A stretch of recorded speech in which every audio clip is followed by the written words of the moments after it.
Hello everyone, good morning. एका नवीन व्हिडिओमध्ये तुमचं खूप सारं स्वागत आहे. आज आहे बुधवार, 18 तारीख आहे आज. आणि आता आम्ही चाललोय बँकमध्ये, कारण माझं पासबुक नाही आहे आणि पासबुकला अप्लाय करायचं आहे.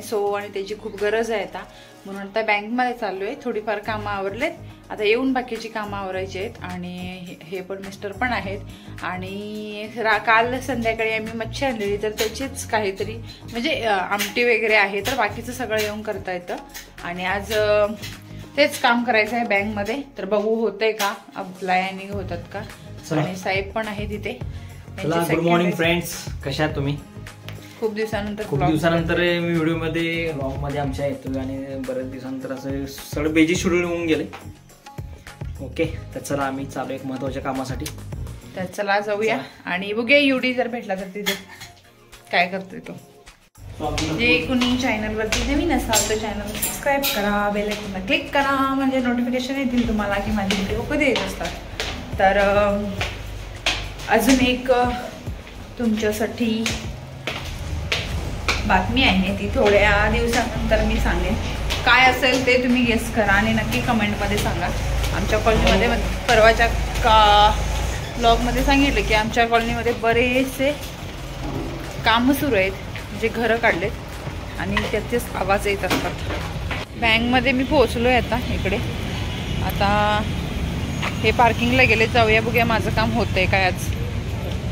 माझं बँकचं तर आता काम झालेलं आहे. आणि एक म्हणजे की ह्यांना कंपनीतून एक रिलायन्स कार्ड भेटलेलं वाउचर शॉपिंगचं. तर तेच ते शॉपिंग करायला आम्ही अक्कोडीमध्ये चालू आहे, रिलायन्स मॉलमध्ये.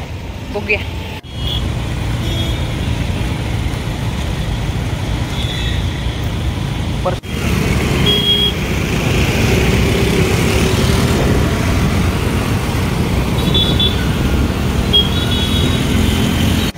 आता आम्ही आलेलो आहे चिंचवडला. आणि चिंचवडमध्ये इथं गाडी पार्किंग करणार डीमार्ट जवळ. आणि इथून खालून एक बोदगा आहे. तसं जाऊन मग रिलायन्सला जाणार, रिलायन्स मॉलला. आणि तिथून बघूया कार्ड चालतं का, आणि तिथे विचारूया काय काय होतंय. हे पण आलेत आता, निघूया बघूया कार्ड चालतंय की कसं काय होतंय ते. होय थांबा, पळतंय का. त्यांचं चालणं खूप स्पीड आहे बाबा, मला चालणं होत नाही यांच्याबरोबर एवढं. चालेल का पण कार्ड तिथे? उकडचं कार्ड भेटले म्हणजे चालेल का? त्यांना वाउचर भेटले. कशाबद्दल भेटलेलं हो? हां, कशाबद्दल भेटलं? कामं चांगली करतात ना कंपनीत, त्यामुळे भेटले वाउचर भेटले. तर बघूया आता. जास्त की नाही आहे, थोड्याच अमाऊंट पण खूप छोटे आहे, जावंसं इतर इच्छा होत नाही आहे. पण बघू तेवढे तरी म्हणजे केवढे, म्हणून बघण्यासाठी आम्ही चाललोय. आता तिथं गेल्यानंतर बघूया. ह्या बोधग्यातून जाऊया. आता बोधग्यात शांतता आहे एकदम. खूप जुना असेल ना हा बोधगा. रस्ता करते वेळीच केला असेल आय थिंक. घ्या, मलाच काहीतरी भेटलं तर बरं होईल, एक ड्रेस वगैरे. मला माहित नाही. आम्ही रिलायन्स स्मार्ट बाजारमध्ये आलेलो आहेत आता. आणि इथे येऊन मला 3.5 वर्ष झालेत. आज आलोय. बाहेरून जाता येतो पण कधी आलं नाही. इथं बाटाचं दुकान होतं, नाही मेट्रो. इथे मी सँडल घेतलेले होते पहिला, मेट्रो. आणि इथे एकदा मूवीसुद्धा बघितले. सगळं फिरलेलं आहे इथं. आणि इथं टॅटूसुद्धा काढून घेतलेला आहे माझा बिग बाजारमध्ये. आता बघूया काय काय घ्यायला भेटते आम्हाला.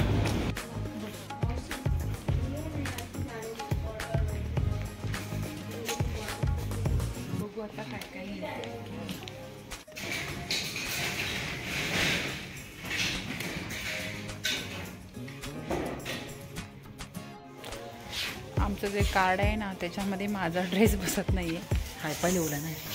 बघूया आता की आम्हाला ह्यांना भेटेल ते खायचं काहीतरी घेऊन. ड्रेस काही घेणं नाही जमलं, पण ड्रायफ्रुट्स घेतले आम्ही. आणि माझ्यासाठी हे घेतले सगळं काय मॅडम, माझ्यासाठी काय नाही. द्राक्ष घेतले. ड्रेस का नाही, नेक्स्ट टाइम ज्यावेळेला येईन त्यावेळेला करेन. 3.5 वर्षानंतर मी इथे आलेलो आहे रिलायन्स मॉलमध्ये.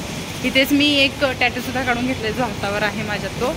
आणि ज्यावेळेला लग्न ठरलेलं आमचं नवीन आणि ह्यांना म्हटलेलं की मला टॅटू काढायचं आहे. मग ह्यांनी पैसे पे करून मला टॅटू काढून दिलेलं. त्यावेळेला भारी होतं, सगळं खर्च करत होते त्यावेळेला. आणि आता एक एक गोष्ट घेण्यासाठी मला तडपावं लागते. वाढला ना आता, बघून खर्च करावं लागतो. तर आता जाऊया, ताईंकडे जाणार आणि सांगते तुम्हाला ताईंच्याकडे गेल्यानंतर कशाला चालू आहे.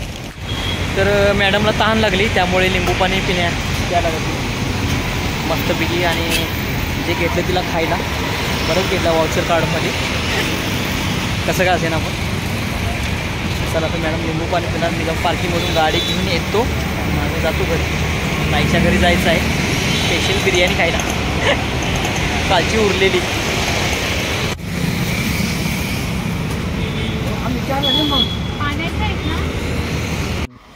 आम्ही मगाशी आलो ते डायरेक्ट ताईंच्याच घरी आलो आणि इथे येऊन मग रात्रीची बिर्याणी खाल्ली, ताईंनी दिली.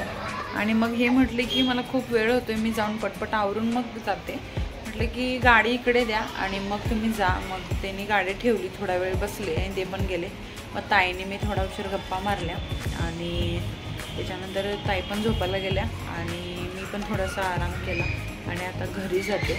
मुली पण आल्यात स्कूलवरून, त्या पण खेळतात खाली आणि मी आता बोर खात बसलेली. तर आता घरी जाते, घरातलं सगळं आवरते आणि मग एवढी पण बघूया काय करतोय. आता जाऊया तिकडे. आमचा हिरो घरी आलेला आहे. मी म्हटलं आता घरी जाऊया ह्याच्याकडे, पण हेच आले मला भेटायला. होय, हसतोय. स्वामी केला तुम्ही? स्वामी बघा, स्वामी स्वामी करतोय. जय श्रीराम, जय बजरंगबली. आमचे पोपट हे चालायला लागलं आता हळूहळू. बघा आले, पडला.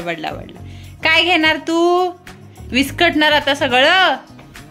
अरे वा, बाय बाय करा. Bye bye bye bye bye bye. अच्छा हल्ले तरी ते. अगं बाई एवढी खुशी. तर आता कामावरून मी बसलेली आहे. युडी बाबा आलाय. आता तिथं शेंगा गावाकडून दिल्या, त्या थोड्या इथं विस्कटाय बसलाय आता तिथं. आणि इथं मॅडम आली आमची, ताईंच्या घरी जाऊन आले. मगाशीला डिस्टर्ब करून आले मी. ताईंच्या घराला म्हटलं की खेळत असतील, हा खेळत असतील वाटलं. ही झोपलेली, हिची झोपच मोडून आले. मी म्हटलं झोप, मी माझी कामावरून येते. तर आता काही चहा हवा आहे तुला? मग आता मी ताक करणार आहे. घेणार आहेस का? चहा घेतात मी आता ताक करणार आहे आणि मस्तपैकी ताक पिणार आहे. दही आहे माझ्याकडे. मग अशी युडी, मी आणि दिदीना असंच फेरफटका मारायला गाडी, मग तिकडे खाली शाईन सिटी म्हणून एक आहे तिथे गेलेली. तिकडून आली, फेरफटका मारला. गाडीवरच आमचा साहेब झोपून गेला, त्यामुळे मग तिथे सोडलं घराजवळ आणि मी घरी आले. मी आल्याला मला खूप आमलेट खायची इच्छा झालेली. बरोबर 2 ऑमलेट काढले आणि खाल्ले पोटभर. आणि त्याच्यानंतर ग्रेप्स आणलेले, हा बॉक्स पूर्ण मी संपवलेला आहे. दीदी थोडी खाल्ली मग अशी आल्यानंतर आणि युडीला पण खडवलं. तर आज संपवलं. ह्यांना एक सुद्धा भेटलं नाही. येऊन बोलणार ते मला आता की मला काहीच ठेवलं नाही म्हणून. मग आता काय करायचं म्हणून म्हटलं की गावाकडून जे शेंगा दिल्यानंतर खराब होत चालल्यात, म्हटलं सोलून ठेवूया. दाखवते तुम्हाला. हे एवढे असं सोलून ठेवले, उद्याची आमटी करेन आणि हिची भाजी करेन. एवढे असं खराब होत चाललेले म्हणून अगोदरच मी करून ठेवलं याचं. आता उद्या त्याची आमटी करणार. खूप छान होते आमटी त्याच्यामध्ये. आणि ती ह्या मटारची खूप टेस्टी भाजी सुद्धा होते. आणि हे काळ्या वाटाणे असतात, नंतर काळे होतात सुकवले तर. आणि ते नंतर भाजी पण छान होते त्याची. सो आणि हे मोठ्या वाटाण्याचे सारखे गोड नसतात, खूप छान टेस्टी. आणि मला ते मोठ्या वाटाणे असतात ना ते मटार, तर त्याची अजिबात मला भाजी आवडत नाही. खूप गोड लागतात. ह्यांना खूप आवडतं पण मला काय अजिबात लागत नाही गोड. आणि आता तर जेवायचा प्रश्न नाही आहे, कारण मला काहीच भूक नाही आहे. सो बघू काय तर खाल्लं तर. चिरमुरे वगैरे दिले मम्मीकडून पण काही बरंचसं साहित्य आले, तर तेच खाईन. चिरमुरे आमच्याकडे बेळगावला ना खूप छान कुरकुरीत मिळतात. आणि इथे तशी मिळत नाही आहेत पुण्यात, पण तिथे खूप छान मिळतात. मग मम्मीला म्हटलं की मला चिरमुरे पण दे, तर मम्मीने चिरमुरे पण दिले. तेच खाईन, सगळं आवरते आणि ते खाते. आणि बघू काय पुढे. संध्याकाळचं जेवण तरी काही मी बनवलेलं नाही, कारण सेकंड असले की मला काही बनवावंसं इच्छाच होत नाही. जे असतं ते मी खाते. आता मी चिरमुऱ्या खाते. आणि इथे बाजूला आमच्या इथे ना एक म्हणजे साने, इथे साने खूप फेमस आहेत. साने काका वगैरे आहेत ते. तर त्यांच्या शेतीत ऊस तोडायला आले आणि त्यांच्या जावेला इतकं महाराज होते म्हणून आम्ही भांडणं बघायला तिकडे गेलेलो. आणि आता मी चिरमुऱ्या खाते मस्तपैकी बसून. बेळगावच्या आमच्या फेमस चिरमुऱ्या. फेमस म्हणजे कुरकुरीत भरपूर असतात आणि भारी पण टेस्टीला पण भारी असतात. त्यामुळे आता खाते. आणि 10 वाजले की माझा बिग बॉस असतो. कोण कोण बिग बॉस बघतं नक्की कमेंट करून सांगा मला, कारण माझं फेवरेट आहे 17 बिग बॉस. 17वा बिग बॉस आहे. मला खूप आवडतं आणि मला तरी वाटतं अभिजित, मुनावर आणि अंकिता या तिघांमध्येच फाईट असेल. मला आय थिंक अंकिता नाही येणार असं वाटतंय, कारण अंकितेचं ना फक्त दोघांचे भांडणंच, अंकिता लोखंडे आणि विक्की जैन या दोघांची फक्त भांडणं सुरू आहेत आणि बोर झाले सगळ्यांना त्यांची भांडणं बघून. ती खूप पॉझिटिव्ह होते, इनसिक्युअर होते त्यामुळे. आणि मुनावरचं पण खूप काही पोल खुललेली होती आता, पण ती आता जरा स्टॉप झाले, काय वाटत नाही आता. आणि अभिषेक तर खूप छान खेळतोय आता खूपच भारी खेळतोय तो आणि मला त्याचं खूप आवडतं आणि अभिषेकच जिंकेल असं वाटतं मला. बघूया, होप सो. काय होतं 2 आठवड्यानंतर संपेल त्यावेळेलाच कळेल आपल्याला की विनर कोण असेल बिग बॉस 17चा. सो आता 10 वाजले की लगेच बिग बॉस बघते. आणि हा व्हिडिओ म्हणाल तर इथे स्टॉप करते. याचं चॅनलला कनेक्ट राहा आणि भरभरून प्रेम आणि आशीर्वाद द्या. भेटूया उद्याच्या ब्लॉगमध्ये. तोपर्यंत बाय.